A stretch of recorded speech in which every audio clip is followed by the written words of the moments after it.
Ayan, magandang gabi. Ako po si Brother Dario Ampungan. Dahil po ngayon ay buwan ng January 2021. Ang buwan po ng January ay itinuturing na buwan ng Biblia o Bible month. Napaka halaga po ng buwan na ito, lalo na po sa ating mga Kristiyano, sa lahat ng kapatid sa Panginoong Hesus at sa lahat ng mga mananampalataya. Ako po ay may ilang babahagi lang po ako tungkol sa Biblia, sapagkat napakaganda pag-usapan po ito dahil bukod sa napapanahon sa mga nangyayari po sa ating kapaligiran, sa ating pong mundo, ay napakahalaga po na may matutunan po tayo o malaman natin kung gaano po kahalaga ang Biblia at kung bakit kailangan nating matuto o kailangan nating makinig ng salita ng Diyos ayon sa Biblia. May ilang trivia po dito patungkol sa Biblia. Magbabahagi po ako sa inyo ng 3 trivia. Una, alam nyo ba na ang Biblia ang laging nangunguna sa pinakamabiling aklat sa buong mundo? Ang world sale record ng Biblia ay umaabot sa higit sa 100 milyon taon-taon, o maaring sa ngayon ay humigit pa dito. Ikalawa, alam mo ba na ito lamang ang aklat na naisulat ng mahigit sa 2,000 taon na ang nakalipas, ngunit nangungusap pa rin sa lahat ng mga tao hanggang sa panahon ngayon? Ikatlo, alam mo ba na mayroong 680,000 na iba't ibang salita sa buong mundo, at ang Biblia ay naisali na sa halos 3,000 salita sa ating panahon. Ayun po. Yan po yung 3 trivia na kailangang malaman po natin lahat, kung bakit ang Biblia ay nangunguna at kung bakit ito ay hanggang sa panahon natin ay patuloy pa rin siya na nag-exist. Ang tanong, ito po, ano ang Biblia? Yan po. Sabi po, ito po sagot, facts and figures came from Smith Bible Dictionary. Ang salitang Biblia ay nanggaling sa Griegong salita na tablia, na nangangahulugang sa salitang English, the books o mga aklat. Ito ay binubuo ng 66 na aklat na nahati sa 2 bahagi. Ang Old Testament na may 39 na aklat at ang New Testament na may 27 na aklat. Naglalaman ito ng mga kautusan at aral ng Diyos mula pa noong pasimula ng daigdig at paglikha sa tao. Laman din nito ang mga aral at turo ng ating Panginoong Hesukristo. Yan po, malinaw po. Pinapatunayan ng Diyos na ang kanyang salita ay mananatili habang panahon. Ang Bibliang ito ay dumaan sa iba't ibang pagsubok at pagtatanggang pagwasak noong unang panahon, ngunit napanatili ng Diyos at nakaabot hanggang sa panahon natin ngayon. Matthew chapter 5 verse 18. Tandaan ninyo, maglalaho ang langit at lupa, ngunit ni isang tuldok o kudlit man ng kautusan ay di mawala ng bisa hanggat hindi natutupad ang lahat. Napakalinaw po sa Biblia po na ang salita ng Diyos ay makapangyarihan. Kung titingnan natin doon sa trivia na nakalagay doon sa ikalawa, na ito lamang ang naisulat na umabot sa mahigit 2,000 taon nung ito ay maisulat, at hanggang sa panahon natin ay patuloy pa rin itong nangungusap. Isa lamang po ang pinapatunayan nito na totoo. Mawala man, sabi nga dito sa Matthew chapter 5 verse 18, maglalaho ang langit at lupa, ngunit isang tulok o kudlit man ng kautusan ay di mawawalang bisa hanggat hindi natutupad ang lahat. Kailangan matupad. Lilipas. Pinapagtibay po ito ng mga ilang verse ng Biblia na ang lahat ng bagay ay mananatili. Ang lahat ng bagay ay mawawala, subalit ang salita ng Diyos ay mananatili. Matthew chapter 24 verse 35. Lilipas ang langit at ang lupa, ngunit ang aking mga salita ay mananatili magpakailanman. Alam niyo po, may mga ilang verse po na nakalagay sa Biblia na sinasabi doon, maging ang aklat man na ito ay mawawala, subalit ang sabi doon, ang kanyang mga salita ay ilalagay ng Diyos sa ating isip at puso.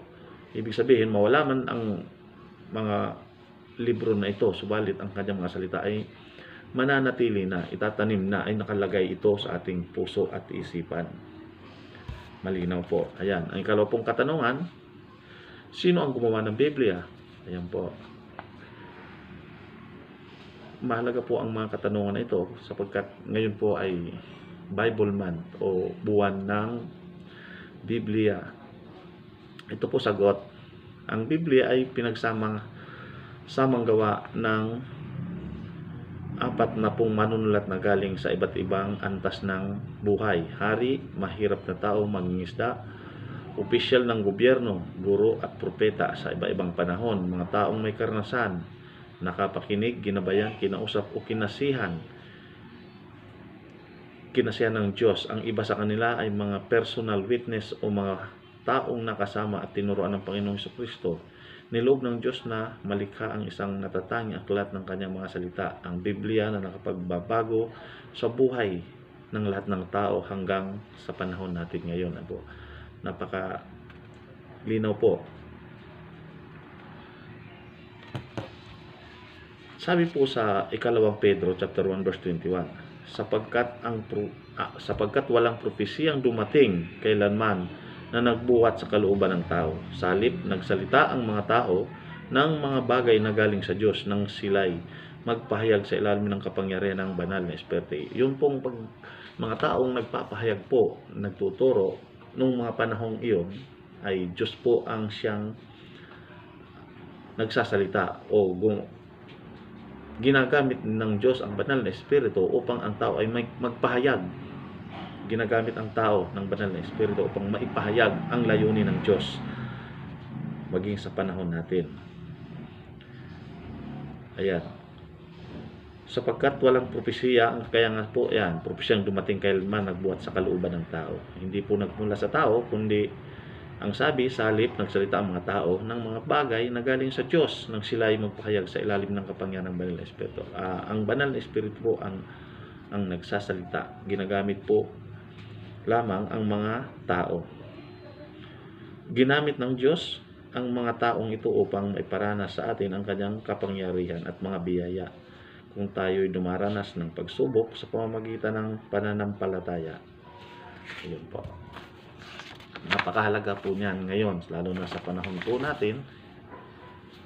Ayan.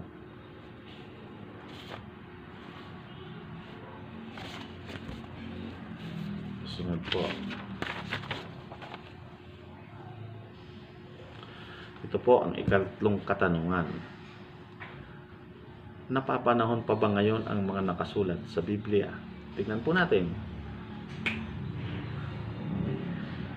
Sa mga nangyayari po ngayon, sa panahon natin, taong 2020, masalimuot po ang naging karanasan natin sa ating buhay, sa pamumuhay natin. Maraming nangyari, maraming nabago sa ating buhay. Una, mga trabaho, yung mga pangkaraniwan natin na ginagawa sa labas ng ating mga tahanan o sa ating komunidad ay hindi na natin nagawa. na limitahan. Meron man tayong nakakagawa man tayo nakalabas, pero limitado ito. Marami pong pagbabago. Hindi lamang po iyan. Ang Biblia po ay meron din pong ipinakita. Ayan po. Kaya maaring tingnan po natin, may kasagutan po ang bawat katanungan. Napapanahon pa ba ngayon ang nakasulat sa Biblia? Kung titingnan natin po ang mga nangyari, ito po ang sagot. Ito ang kahanga-hanga sa Biblia. Ang mga naisulat dito, ilang libong taon na ang nakalipas, ay nagaganap ngayon tulad ng pag-abot ng salita ng Diyos sa lahat ng tao sa iba't ibang bansa. Propesiya sa kalagayan ng tao sa huling araw, mga pangyayari sa kalikasan, mga digmaan at kalamidad na nagaganap sa iba't ibang panig ng mundo. Tingnan po natin, yung taong 2020, naging kanina po, sabi nga po, naging masalimuot ang naging buhay po natin. Bakit po? Ang sabi po ng Mateo chapter 24 verse 14, tingnan niyo po ito. Sabi ni Jesus, Mateo chapter 24 verse 14. Sabi ni Jesus, ipapangaral sa buong sanlibutan ang magandang balita tungkol sa paghahari ng Diyos upang ang lahat ng bansa ay makarinig nito, at kung maganap na ito, darating na ang katapusan. Ang sabi, propesiya po iyan.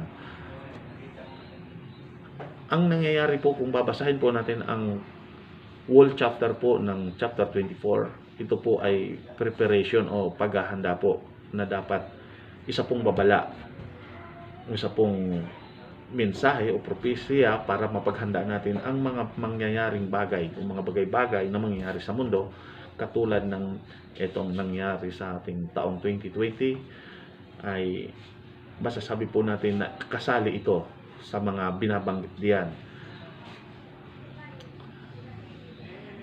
Ito po ang malinaw sa atin. Hindi ko na po sa inyo babasahin ang kabuuan ng Mateo chapter 24 verse 14. Kayo po na makakabasa nito, kayo po ang magbasa at unawain po ninyo kung ano ang ibig sabihin nito. Ang kabuuan po niyan, buong chapter. Isa po yan babala na kailangan malaman. Kasi yan po, sa chapter 24 verse 14 po, sabi ni Jesus, ipapangaral sa buong sanlibutan ang magandang balita tungkol sa paghahari ng Diyos upang ang lahat ng bansa ay makarinig nito, at kung maganap na ito, darating na ang katapusan sa mga huling araw po. Ayan.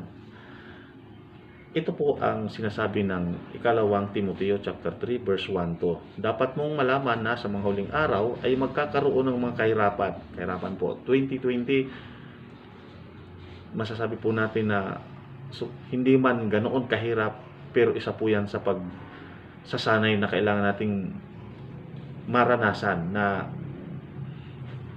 ang kahirapan na tinutukoy, paano kung sa ganoon pa lang, hindi simple pa lang po yun, paano kung humaba ang panahon at matinding tagutom ang ating maranasan.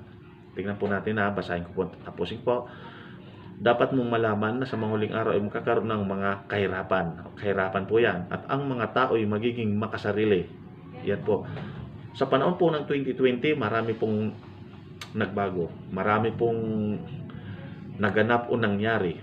Dito lumutang ang maraming mabubuting tao. Dito rin lumutang yung mga sinasabi rito, yung makasarili.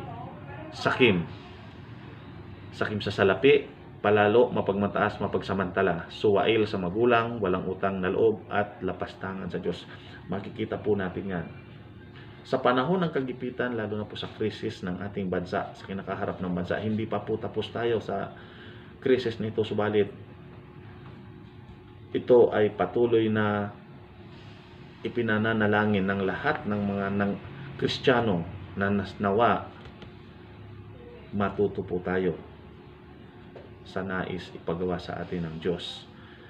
Kasi malinaw po ang sinasabi ng Biblia na doon sa mga huling araw, magkakaroon ng matinding kahirapan, Ang mga tao ay magiging makasarili, sakip sa salapi, palalo mapagmatas, mayabang, suwal at sa magulang, walang utang na loob, lapastangan sa Diyos. Totoo po yan. Marami po tayong diyan po natin makikita ang mga totoong hinirang ng Diyos. Lalabas po at lalabas po yan. Lucas chapter 21 verse 10 hanggang 11, at sinabi pa niya, maglalaban-laban ang mga bansa at magdidigma ng mga kaharian. Magkakaroon ng malakas na lindol, taggutom at mga salot. Salot po, binanggit na po ang salot sa panahon po ng 2020. Ngayon 2021 na po tayo. Unang buwan sa unang taon, sa taon po ng 2021. Ayan po.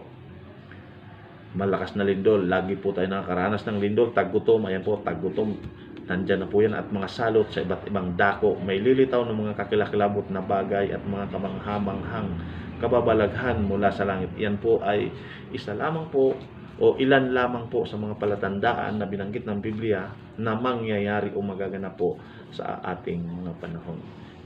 Kaya po, maging handa po tayo sa lahat ng mangyayari kasi po, ang Diyos po ay nagbigay na po sa atin ng paalala o ng warning na tayo po paglaanan po natin ng panahon ang kanyang salita, ang Biblia. Ito po ang mag-guide sa atin o aakay sa atin sa tamang landasin papunta po sa Kanya. Sa Biblia may mga naganap na o tapos na, subalit ang kapahayagan sa kasalukuyan ay nagaganap pa lang at iyong iba nangyayari pa lang. Kaya nasa lahat ng panahon ang Biblia sapagkat itong pinahayag ng ating Diyos. Ayan po, maliwanag po yan. Ayan po, ang ikaapat na katanungan ay ito. Paano basahin at pag-aralan ng Biblia? Siyempre po, dahil ipinakita ng Diyos, sabi ko, paglaanan natin ng kunting panahon ang Biblia o ang pagbubulay-bulay nito o pagbabasa. Kung hindi man po tayo, hindi natin maunawaan, may mga tao pong marunong magbasa, nakakaunawa nito, magpaturo po tayo. Isa po yan sa napakalagang mga dapat gawin upang maunawaan po natin ang sinasabi ng Biblia. Sa mga nagsisimula pa lamang magbasa ng Biblia, narapat na unahin ang New Testament. Mababasa mo dito ang Gospel na binubuo ng Mateo, Marcos, Lucas at Juan. Yan po yung four Gospel. Nakasulat dito ang mga tungkol sa ating Panginoong Hesukristo mula sa kanyang panganakan, kamatayan at muling pagkabuhay. Makita din dito ang kanyang mga praktikal na aral at turo na makakatulong sa mabilis na paglagong espiritual. Ayan po. Yan po ang sinasabi. Kung mga baguhan po tayo, mga ngayon lamang po, napakahalaga po na diyan po tayo mag-umpisa upang malaman natin kung ano yung buhay at pinagdaanan at mga itinuro ng Panginoong Hesukristo para po sa atin. Ayan po. May apat na hakbang kung paano ka mag-umpisa. Una, humanap ka ng oras na komportable ka o yung malaya ka magbasa para sa iyong pagbabasa. Yung komportable ka na hindi ka maistorbo. Maaring pagkagising sa umaga o bago matulog sa gabi. Yun hindi ka maistorbo. Pangalawa, manalangin bago magbasa ng Biblia. Humingi ng gabay sa banal na Espiritu upang maunawaan ang nakasulat dito. Yan po ang pangalawa. At ang ikatlo, gumawa ka ng Bible reading plan. Kung magbabasa ka ng 2 hanggang 3 verses bawat araw, matatapos yung basahin ng buong Biblia sa loob ng 365 days o isang taon. O kaya po palang matapos yan. Basahin sa loob lang po ng isang taon. Ngayon, ang ikaapat, sa mga bago lang magsisimulang magbasa ng Biblia, unahin mo munang basahin at tapusin ang New Testament. Pagkatapos ay simulan mo ang Old Testament. Yan po kasi, kung titignan po natin, kung babasahin po natin ang Bagong Tipan, malalaman po natin na ang mga nangyari sa Bagong Tipan ay mga naisulat na rin doon sa Old Testament. Yung mga propesiya na magaganap kasi po ang fulfillment po ng Old Testament ay yung New Testament. Tama po. Ang New Testament po ang siyang patunay na naganap yung mga naisulat doon sa Lumang Tipan. Kaya may paalala po ang Biblia sa atin. Sabi po sa Joshua o Josue chapter 1 verse 8, Huwag mong kaliligtaang basahin ang aklat ng kautusan. Pagbulay-bulayan mo yon araw at gabi upang matupad mo ang lahat ng nakasa doon. Sa ganoon, magiging masagana at matagumpay ang iyong buhay. Yan po. Pagbulayan po araw at gabi. Na magpasalamat po tayo at kahit papaano sa panahon natin mayroon pong isang libro o aklat na nagbibigay po ng pag-asa sa ating buhay. Ano man po ang nangyayari sa ating panahon, maaring hindi natin alam kung ano pa ang mga susunod na mangyayari. Subalit ito lang po ang aking masasabi. Wala po tayong magagawa. Magaganap po at magaganap ang lahat ng nakasaad sa Biblia at maging ready po tayo doon. Wala po tayong magagawa kundi ang umasa, lumapit sa Panginoong Hesus. Maraming salamat po sa inyo and God bless. Nawa, may kunti kayong natutunan sa gabing ito sa aking naibahagi. Manalangin po tayo. Dakilang Diyos Ama sa langit, salamat po Panginoon sa buhay ng bawat isa sa amin.